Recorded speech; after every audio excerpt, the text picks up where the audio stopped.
लाडक्या बहिणींच्या खात्यामध्ये आले आज 3,000 रुपये. हो, 3,000 रुपये आले. आणि हे 3,000 रुपये जुलैचे 1,500 रुपये प्लस ऑगस्ट महिन्याचे 1,500 रुपये, टोटल 3,000 रुपये लाडक्या बहिणींच्या खात्यामध्ये आले. ही सर्वात मोठी आनंदाची अपडेट आहे, कारण 2 महिन्याचे एकत्र पैसे लाडक्या बहिणींना 3,000 रुपये आले. आणि महत्त्वाचं म्हणजे एक मोठी खुशखबर तुम्हाला सांगू का? हे बघा, तुमच्याजवळ तुमचं आधार कार्ड असेलच. आता हे आधार कार्डवर तुम्हाला गिफ्ट शासन देत आहे. आधार कार्ड दाखवा आणि फोन घ्या, मोबाईल फोन तुम्हाला मिळणार आहे. गिफ्ट हे शासनाकडून मिळत आहे, अशी सध्या माहिती तुम्ही बघत आहात यूट्यूबवरती. त्याबद्दल पण सांगतो. आधार कार्डवर तुम्हाला फोन गिफ्ट कसं मिळणार आहे, त्यासाठी फॉर्म भरावं लागेल का? फॉर्म भरण्याची गरज नाही, फक्त आधार कार्ड तुमचं पाहिजे बस. दुसरं काही नसेल तरी चालेल, फक्त आधार कार्ड पाहिजे. व्हिडिओ पूर्ण बघा, सर्व सांगतो. अतिशय महत्त्वाची माहिती आहे, खुशखबर आहे. चला, सर्व अपडेट, सर्व माहिती सांगतो तुम्हाला.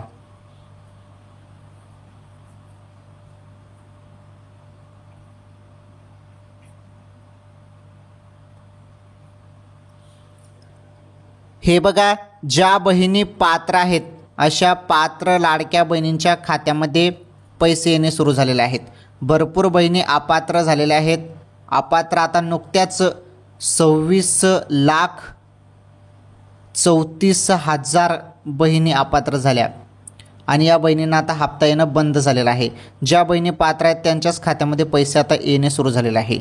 हे बघा, भरपूर बहिणींना SMS आले आणि खात्यामध्ये 3,000 रुपये जमा झाले. कोणत्या त्या बहिणी आहेत ज्यांच्या खात्यामध्ये पैसे जमा झाले ते पण सांगतो. अजून एक महत्त्वाची माहिती, आता एवढ्या बहिणी 26,34,000 बहिणी अपात्र झाल्या आणि आता जी छाननी प्रक्रिया आहे, ही छाननी प्रक्रिया बंद करण्यात आलेली आहे तात्पुरती. का बंद करण्यात आली? कारण पुढे निवडणूक आहे, त्यामुळेच ही बंद करण्यात आलेली आहे छाननी प्रक्रिया. आता सध्या तरी कोणीच अपात्र होणार नाही, सर्वांना लाभ मिळणार आहे. ओके, सर्व बहिणी वाट बघत होत्या हप्त्याची. हप्ता कधी येईल. अखेर हप्ता सुरू झाला आणि सर्व बहिणींच्या खात्यामध्ये पैसे पडणे सुरू झाले. सर्व सांगतो. अतिशय महत्त्वाची खुशखबर आहे. तुम्ही सर्वांनी व्हिडिओ कंटिन्यू शेवटपर्यंत पूर्ण बघा. या व्हिडिओला लाईक करा. चॅनलवर जरी नवीन असाल चॅनल पण सबस्क्राईब करा. चला, तर तुम्हाला सर्व काही मी आता सांगतो. तर आज कोणत्या जिल्ह्यात पैसे आलेले आहेत ते जिल्ह्याची नावे आपण बघूया आणि तेथील महिलांना जे SMS आलेले आहेत, पैसे त्यांच्या खात्यामध्ये आलेले आहेत 3,000 रुपये 2 महिन्याचे, त्यांच्याबद्दल मी तुम्हाला आता माहिती देतो. बघा, आता ती माहिती आपण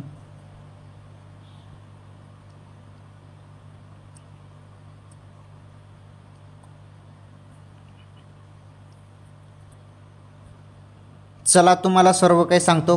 कोणाकोणाला पैसे आले आणि फोन मिळणार आहे गिफ्ट, फोन गिफ्ट संदर्भात पण सांगतो. व्हिडिओ पूर्ण बघा. सर्व माहिती आलेली आहे आपल्याकडे. हे बघा, जुलै महिना संपून गेला, बरोबर. जुलै महिना संपून गेला, परंतु पैसे काही आले नव्हते जुलैमध्ये. आता सध्या आपण 2-3 महिन्यापासून बघत आहोत, वेळेवर पैसे जमा होत नाही आहे. तर ज्या महिन्याचे पैसे आहेत त्या पुढील महिन्याच्या तारखेमध्ये पैसे येत आहे. बघा, आता लाभार्थी महिलांच्या नजरा आता बँक खात्याकडे लागल्या आहेत. गेल्या वर्षी जुलै आणि ऑगस्ट 2024चे हप्ते एकत्रितपणे 3,000 रुपये 17 ऑगस्ट 2024 रोजी जमा झाले होते, ज्याचा शुभारंभ पुण्यातील शिवछत्रपती क्रीडा संकुलात झाला होता.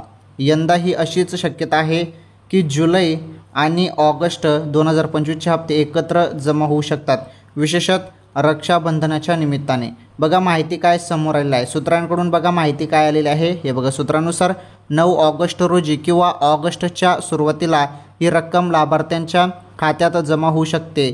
मात्र याबाबत अद्याप सरकारकडून अधिकृत घोषणा झालेली नाही. गेल्या अनुभवावरून सणासुदीच्या काळात पैसे जमा करण्याची प्रथा आहे, त्यामुळे रक्षाबंधनाला 3,000 रुपये मिळण्याची शक्यता नाकारता येत नाही. बघा, आता ऑगस्टच्या सुरुवातीलाच पैसे येतील असं सांगण्यात आलेलं आहे, त्यामुळे कोणत्याही क्षणी तुमच्या खात्यामध्ये पैसे येऊ शकतात. मग ते नुसते जुलैचे 1,500 रुपये पण असू शकतात किंवा जुलै आणि ऑगस्ट महिन्याचे एकत्र 3,000 रुपये पण असू शकतात.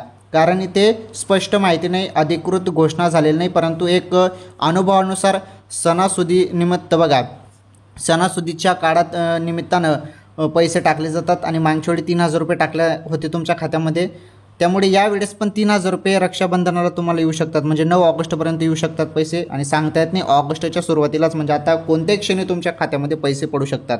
ओके, ही सर्वात मोठी आनंदाची अपडेट आहे. त्यामुळे लाडक्या बहिणींनो थोडी वाट बघा, थोडी प्रतीक्षा करा, आणि खास करून तुम्ही मोबाईलचे SMS चेक करत राहा. अचानकपणे तुमच्या खात्यावरती पैसे जमा होणार आहेत आणि तुम्हाला SMS द्वारे ते कळणार आहे. ओके, तर ही सर्वात मोठी खुशखबर आहे. लाडक्या बहिणींसाठी थोडी वाट बघा, अचानकपणे तुमच्या खात्यामध्ये पैसे जमा होणार आहेत. ओके, तर या क्षणाची ही सर्वात मोठी अपडेट होती. रक्षाबंधनाला 3,000 रुपये मिळू शकतात बहिणीला, त्यामुळे थोडी तुम्ही अजून वाट बघा. आता महत्त्वाचं आपण फोन संदर्भात माहिती बघूया. फोन गिफ्ट मिळणार आहे म्हणे, त्याबद्दल काय माहिती आहे, चला ती माहिती बघा.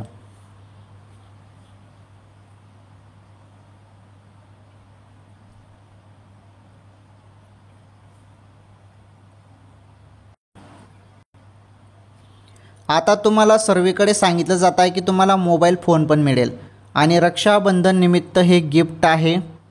गिफ्ट काय मिळणार आहे? फोन मिळेल तुम्हाला. फॉर्म भरा किंवा आधार कार्डवर तुम्हाला फोन मिळेल. फॉर्म भरा, आधार कार्डवर फोन मिळेल किंवा फॉर्म भरा, असं तुम्हाला सध्या तरी सोशल मीडियावरती सांगितलं जात आहे. वेगवेगळे यूट्यूब चॅनलवर तुम्हाला सांगितलं जात आहे, तुम्ही बघत आहात व्हिडिओ. ओके, तर गिफ्ट फोन मिळेल असं सांगितलं जात आहे. तर माहिती समजून घ्या, सत्य माहिती तुम्हाला फक्त आपल्या चॅनलवर पाहायला मिळत असते. आता लाडकी बहीण योजनेच्या हप्त्यासंदर्भात मी तुम्हाला सर्व सत्य माहिती दिली. आता फोन संदर्भात काय अपडेट आहे सत्य जाणून घ्या. हे बघा, जे पण तुम्हाला सोशल मीडियावरती सांगितलं जातं की फोन मिळेल, असं मिळेल, तसं मिळेल, तर फोन वगैरे गिफ्ट काहीच मिळणार नाही.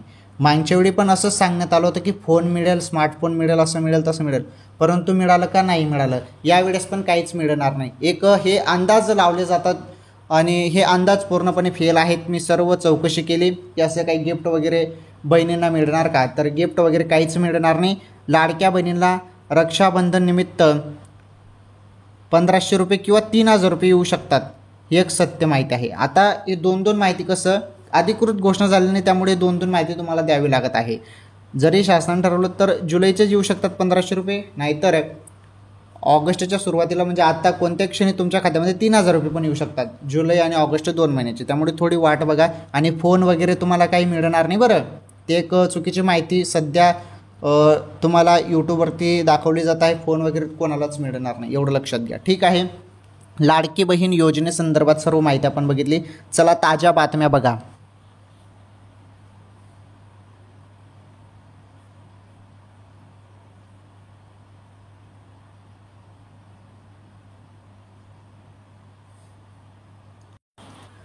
चला आता आपण आज रोजीच्या ताज्या बातम्या बघूया. लाडकी बहीण योजनेसंदर्भात तर आपण सर्व माहिती बघितली. आता महत्त्वाच्या आज रोजीच्या ताज्या बातम्या बघा.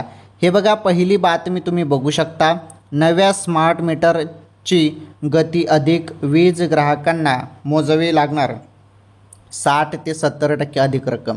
हे बघा, महावितरण कंपनीने राज्यभरातील ग्राहकांकडील विजेचे चालू मीटर काढून स्मार्ट मीटर लावणे सुरू केले आहे.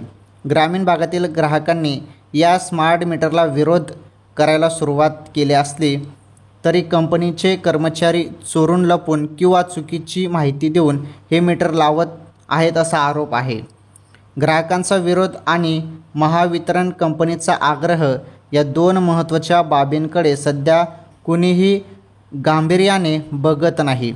वास्तवात या स्मार्ट मीटरची गती ही सध्या मीटरच्या तुलनेत 60% अधिक असल्याचे प्रात्यक्षिकांद्वारे सिद्ध झाले आहे. त्यामुळे ग्राहकांना सध्याच्या वीज बिलापेक्षा किमान 60 ते 70% बघा 60 ते 70% अधिक रक्कम मोजावी लागेल अशी शक्यता वर्तवली जात आहे. आता आपण सर्वजण बघतच आहोत, नवीन स्मार्ट मीटर येत आहे आणि यामुळे आता ग्राहकांची जी काही तक्रार आहे ती समोर येत आहे की यामुळे वीज बिल जास्त येईल. हे बघा, 60 ते 70% अधिक रक्कम मोजावी लागणार आहे असं आरोप केले जात आहेत. आणि या संदर्भात ग्राहक जे आहेत याबद्दल आरोप करत आहेत, याबद्दल माहिती देत आहेत. तक्रार करत आहेत ग्राहक, त्या संदर्भात माहिती होती. चला, हे स्मार्ट मीटर संदर्भात ही महत्त्वाची बातमी होती. ठीक आहे, पुढील बातमी आपण बघूया.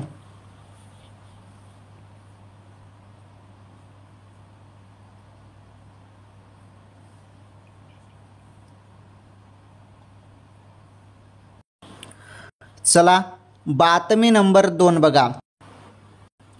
बातमी नंबर 2 आहे, आज हवामानात झपाट्याने बदल, 9 जिल्ह्यांसाठी अलर्ट जारी. बघा, पावसासंदर्भात महत्त्वाची माहिती आहे. राज्यात मागील 2 दिवसांपासून पावसाने थोडा विश्रांती घेतल्याचे दिसत आहे. कोकण आणि पूर्व विदर्भातील काही जिल्ह्यांमध्ये अपवाद वगळता बहुतांश भागात उन्हाचे दर्शन झाले. मुंबई शहर आणि उपनगरामध्ये आकाश प्रामुख्याने ढगांनी आच्छादलेले राहण्याची शक्यता आहे. दरम्यान हलक्या सरी पडण्याचा अंदाज आहे. मात्र मुंबई, ठाणे आणि आसपासच्या उपनगरासाठी पुढील 24 तासांसाठी कोणतीही सतर्कतेचा इशारा जारी करण्यात आलेला नाही. उत्तर महाराष्ट्रातील बघा, आता धुळे, जळगाव, नंदुरबार, नाशिक आणि अहिल्यानगर जिल्ह्यांमध्ये जोरदार पावसाची शक्यता फिलहाल नाही. सध्या श्रावणातील हलक्या फुलक्या सरी पडत असून पुढील काही दिवस हवामानात फारसा बदल होण्याची चिन्हे नाहीत. ओके, तर बघा, पावसासंदर्भात ही मोठी बातमी होती. ठीक आहे, आज आपण या व्हिडिओमध्ये सर्व बातम्या बघितल्या आणि महत्त्वाचं लाडकी बहीण योजनेसंदर्भात महत्त्वाची माहिती मी तुम्हाला दिली आणि जे काही तुमचे डाऊट होते, जी काही माहिती होती ती एकदम क्लिअर करून सत्य माहिती तुम्हाला दिलेली आहे. आणि तुम्हाला सर्वांना माहीत आहे, आपल्या चॅनलवर सर्व सत्य माहिती दिली जाते. एकदम सिंपल आणि सोप्या भाषेत मी तुम्हाला संपूर्ण समजून सांगत असतो. त्यामुळे तुम्ही एवढे जण आपले व्हिडिओ बघतात, त्यामुळे तुमचं मनापासून धन्यवाद. ठीक आहे, आजच्या या व्हिडिओमध्ये एवढंच. भेटू पुढील व्हिडिओमध्ये. धन्यवाद.